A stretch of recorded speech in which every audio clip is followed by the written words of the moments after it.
সকালবেলা বারান্দায় এসে দাঁড়ালাম। আজকে এটা শুক্রবার, ভিডিওটা শুক্রবারের। সকালবেলা তাই কোনো তাড়াহুড়ো নেই, সবাই মোটামুটি ঘুমোচ্ছে।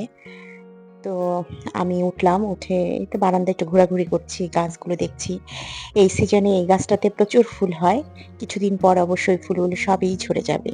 আসসালামু আলাইকুম। সবাই নিশ্চয়ই আল্লাহর রহমতে অনেক ভালো আছেন। আমিও আল্লাহর রহমতে অনেক ভালো আছি। নতুন একটি দিনে নতুন একটি ব্লগ ভিডিও নিয়ে আপনাদের কাছে চলে আসলাম। আমার এই জবা গাছটাতে দেখেন কি সুন্দর অনেকগুলো জবা ফুল ফুটেছে, লাল টকটকা। আর যেহেতু শীত চলে গেছে, গরমের একটা ভাব চলে এসছে, এজন্য ফুলগুলোর সাইজগুলো এখন বেশ খানিকটা বড় হয়ে গেছে।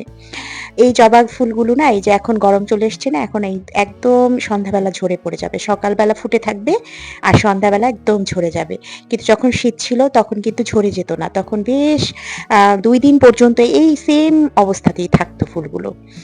তো আমি এখন নাস্তা খাবো তাই চলে এসেছি। রুটিটাই একটু হালকা তেল দিয়ে পরোটার মতো করে ভেজে নিচ্ছি। এই নাস্তাটা রেডি করছি কিন্তু আমি আমার জন্য। সবসময় তো সবাইকে অনেক যত্ন করে খাওয়াই। আম একদম সুন্দরভাবে পরিপাটি করে ডেকোরেশন করে টেবিলে মুখের সামনে নিয়ে দেই। কিন্তু আজকে আমি একটু ফ্রি আছি। আজকে মনটাও আমার অনেক ভালো। তাই নিজের জন্য একটু পরিপাটি করে ব্রেকফাস্ট রেডি করে নিচ্ছি। বাচ্চাদের, ওর বাবা, ওদের সবাইকে আমি টেবিলে দিয়ে দিয়েছি। কিন্তু আমার নিজের জন্য আমি একটু ডিমটা পোচ করে নিয়ে ২ টো রুটি একটু হালকা তেলে ভেজে নিব। আমার যেহেতু পরোটা খুব খেতে ইচ্ছে করছে। কিন্তু যেহেতু আজকে পরোটা করা হয়নি, রুটি করা হয়েছে।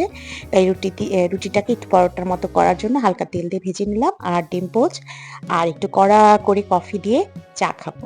আমি চায়ের মধ্যে আ মা একটু হালকা কফি দিয়ে খাই যখন আমার খুব কফি খেতে ইচ্ছে করে তখন। কিন্তু ন্যাচারালি এমনি আমি কফি খাই না। যেহেতু আমার ডায়াবেটিকসের প্রবলেম, আমি বেশি সুগার খেতে পারি না। তো কফিতে কিন্তু একটু চিনির পরিমাণটা বেশি দিতে হয়। না হলে তিতো, তিতো লাগে। আমার কাছে লাগে পার্সোনালি। তো সেজন্য আমি কফিটা খাই না। চায়ের মধ্যে খুব কফি খেতে ইচ্ছে করলে চায়ের মধ্যে হালকা একটু কফি দিয়ে নিই। তাহলে একটা কফির ফ্লেভার চলে আসে, ওইটাই আমি খাই। আর চাটা যেহেতু আমি খুবই মাঝে মধ্যে চিনি ছাড়াই খাই, আবার মাঝে মধ্যে আ আ সুইটেনার দিয়ে খাই। তো সেখানে একটু হালকা কফি দিলে বাস কফির স্বাদটাও পাওয়া যায়। আর এখনকার সময়ের যে ওয়েদারটা না সত্যি খুব আরামদায়ক। গরম নেই, ঘাম হয় না, আবার ঠান্ডাও নেই। গায়ে সোয়েটার, চাদর এগুলো জড়ানোর প্রশ্ন আসে না। সব মিলিয়ে এই ওয়েদারটা আমার কাছে খুবই ভালো লাগে। তো আমার কাপড় ওয়াশ করব, কিন্তু দেখি যে আমার ওয়াশিং পাউডারটা শেষ হয়ে গেছে। তো পাউডারের জন্য আমি যে মাসিক বাজার করে যেখানে রেখে দেই, আমার বারান্দার যে স্টোরেজটা, তো ওইটার থেকে সাবানের প্যাকেট নিয়ে এসে আমি জার রিফিল করে নিচ্ছি। তো মোটামুটি ১ কেজির মতো গুঁড়ো সাবানে আমার ১ মাস হয়ে যায়। তবে কোনো মাসে একটু বেশি লাগে।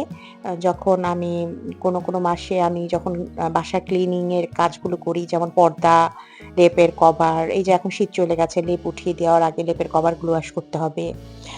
তখন মশারি-টশারি এটা সেটা যদি আমার ক্লিন করতে হয়, সেই মাসে আমার একটু গুঁড়ো সাবানটা বেশি লাগে।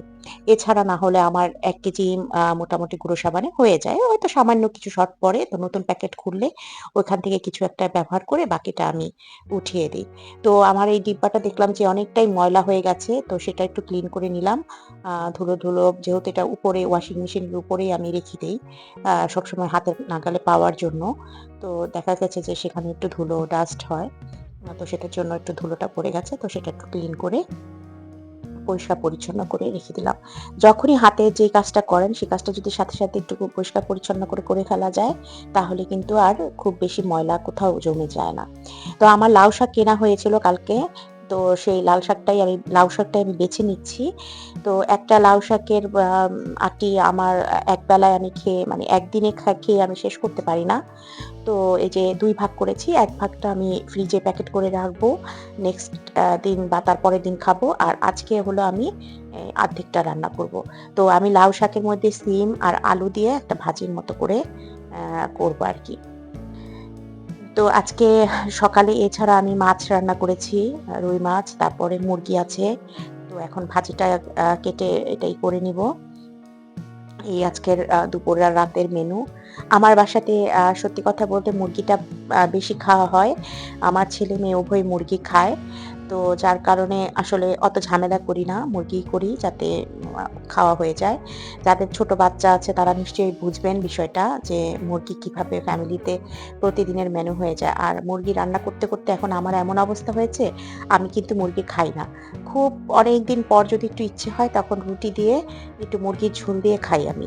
এছাড়া মুরগি আমি আসলে রান্না করি তো করতে, করতে অভুক্তির মতো একটা হয়ে গেছে। তো এখন হচ্ছে সন্ধ্যাবেলা আ সন্ধ্যা ৬:৩০ মতো বাজে। তো আমি একটু বের হয়ে গেছি। বের হয়েছি আসলে আমি একটু পার্লারে যাবো। পার্লারে যাবো আমার পাটা না এবার উইন্টারে ফেটে, ফেটে গেছে। তো একটু পেডিকিউর করাবো। আমি নিজেও করতে পারি বাসায়। এরপরে আমি একদিন পেডিকিউর বা ম্যানিকিউর করলে সেটার একটা ভিডিও দিব।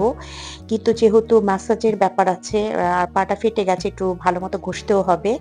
সেজন্য আজকে আমি চিন্তা করেছি যে এবারে শীতের পরের যে ফার্স্ট পেডিকিউরটা এটা আমি একটু পার্লারে গিয়ে করলেই মনে হয় ভালো হয়। তো এখানে একটা ভ্যানের মধ্যে দেখলাম অনেক প্লাস্টিকের জিনিসপত্র বিক্রি করছে। অনেকেই কিনছে অনেক কম দাম। আমি একটু দেখলাম কিন্তু আমার কোনো কিছু লাগবে না। তাই আমি আর কিছু কিনলাম না। দেখলাম শুধু একটু ধরে। অপ্রয়োজনীয়ভাবে কিনে নিয়ে আসলে ঘরে বোঝাই করে রাখার কোনো মানেই হয় না। তা আমি এই যে এগিয়ে যাচ্ছি আর আমাদের এখানে দেখেন এত ভিতরের রাস্তা, এটা একটা এলাকার আবাসিক এলাকার ভিতরের রাস্তা। কিন্তু এত যানজট হয়। এই রাস্তাটাতে সবসময় যানজটে একদম নাকাল অবস্থা। হাঁটাচলাও করা যায় না। তো আমি এই যে পার্লারে চলে এসেছি। আমি একটু পেডিকিউরটা করব। পাটা আমার একটু মনে হচ্ছে একটু মাসাজ করলেও ভালো হয়। তো আমরা যতই বাসায় করি ওদের মতো প্রফেশনাল ভাবে তো আর আমাদেরটা হয় না। আ তো আমি এজন্য এইবার একটু ১ম বারটা আমি একটু পার্লারটাই করাই এই বছরের। এরপর প্রতি মাসে ১ বার ২ বার যাই আমি করি না কেন সেটা আমি নিজেই বাসায় করব।